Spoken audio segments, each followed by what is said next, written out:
Iraq দেশটি দীর্ঘদিন ধরে ইরানের বন্ধু। সেই ইরাক আমেরিকা এবং ইসরায়েলের সঙ্গে মিলে এমন এক প্রকল্প হাতে নিয়েছে যা সরাসরি ইরানের বুকে চুক্তি বসানো শামিল। কারণ আমেরিকা সফরে গিয়ে ইরাকের প্রধানমন্ত্রী আলী আল জায়েদি মার্কিন বিভিন্ন প্রতিষ্ঠানের সঙ্গে 48টি চুক্তি করেছেন। এর মধ্যে সবচেয়ে আলোচিত প্রকল্প হল ইরাক থেকে সিরিয়া হয়ে ভূমধ্য সাগর পর্যন্ত পুরনো তেল পাইপলাইন পুনরায় নির্মাণ করা, যার উদ্দেশ্য হরমুজ প্রণালীর গুরুত্ব কমিয়ে ইরানকে দুর্বল করে ফেলা। বর্তমানে ইরাকের প্রায় 95% তেল রপ্তানি হয় হরমুজ প্রণালী, আর এই প্রণালী এখন পুনরায় ইরানের দখলে। অর্থাৎ ইরান চাইলে বিশ্বের অন্যতম গুরুত্বপূর্ণ এই জ্বালানি করিডোরে চাপ সৃষ্টি করতে পারে। সম্প্রতি মার্কিন ইসরায়েল আগ্রাসনের জবাবে এই জলপথ ইরান বন্ধ করে দেয় ইরাক সহ আরব দেশগুলোর রপ্তানি মারাত্মক ঝুঁকিতে পড়ে। এই সংকট কাটাতে কিরকুক টু বানিয়াস পাইপলাইন পুনরুজ্জীবনের পরিকল্পনা নিয়েছে আমেরিকা, ইরাক এবং সিরিয়া।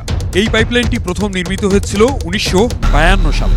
উত্তর ইরাকের তেল সমৃদ্ধ কিরকুক অঞ্চল থেকে প্রায় 500 মাইল দূরে সিরিয়ার ভূমধ্যসাগরীয় বন্দর বানিয়াস পর্যন্ত তেল পরিবহন করতে। কিন্তু 1980-র দশকে ইরান যুদ্ধের সময় সিরিয়ার তৎকালীন সরকার ইরানের পক্ষ নেয় পাইপলাইনটি বন্ধ করে দেয়। পরে 2003 সালের যুদ্ধের পর এটি কার্যত ধ্বংস হয়ে যায়। এখন সেই পাইপলাইন নতুন করে নির্মাণ করতে চায় আমেরিকা। উদ্দেশ্য ইরানকে দুর্বল করে ফেলা। মার্কিন company Chevron, Exxon Mobil, Halliburton, KBR, GE Vernova সহ একাধিক প্রতিষ্ঠান এই প্রকল্পে যুক্ত হচ্ছে।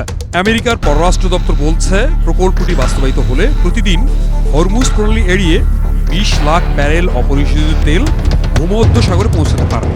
আরও গুরুত্বপূর্ণ বিষয় হল আমেরিকার রাষ্ট্রদূত টম বারাক প্রকাশ্যেই বলেছেন, এই প্রকল্প এমন একটি ব্যবস্থা গড়ে তুলবে যা হরমুজ প্রণালীকে গুরুত্বহীন করে তুলবে। অর্থাৎ এটি শুধু পাইপলাইন নয়, এটি আসলে ইরানের দীর্ঘদিনের কৌশলগত প্রভাবকে পাশ কাটানোর একটি ভূরাজনৈতিক পরিকল্পনা। তাহলে এবার প্রশ্ন হলো, ইরাক কি ইরানের বিরুদ্ধে অবস্থান নিয়েছে? বিষয়টি এতটা সরল নয়।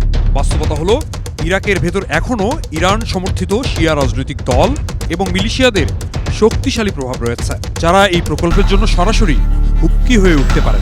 কিন্তু একই সঙ্গে দেশটির অর্থনীতির প্রায় 90% নির্ভর করছে তেল আয়ের উপর। যুদ্ধের সময় হরমুজ সংকট তৈরি হওয়ায় ইরাকের তেল রপ্তানি ভয়াবহভাবে কমে গেছে। ফলে অর্থনৈতিক নিরাপত্তার জন্য বিকল্প রপ্তানির পথ এখন বাগদাদের কাছে প্রায় বাধ্যতামূলক হয়ে উঠেছে। অন্যদিকে সিরিয়াতেও বড় পরিবর্তন এসেছে। দেশটির ইসরায়েলপন্থী সরকার ক্ষমতায় আসার পর ওয়াশিংটনের সঙ্গে দূরত্ব কমে গেছে, আর সেই সুযোগেই বহু বছর পর অচল থাকা এই পাইপলাইন আবার নতুন করে আলোচনায় এসেছে। সব মিলিয়ে এটি শুধু একটি জ্বালানি প্রকল্প নয়, মধ্যপ্রাচ্যের নতুন ভূরাজনৈতিক মানচিত্র আঁকার নতুন চেষ্টা। তাই প্রশ্ন থেকেই যায়, ইরাক কি সত্যি ইরানের বুকে চুপ মারছে, নাকি নিজেদের অর্থনীতি বাঁচানোর জন্য ইরাক বিকল্প পথ খুঁজে নিচ্ছে?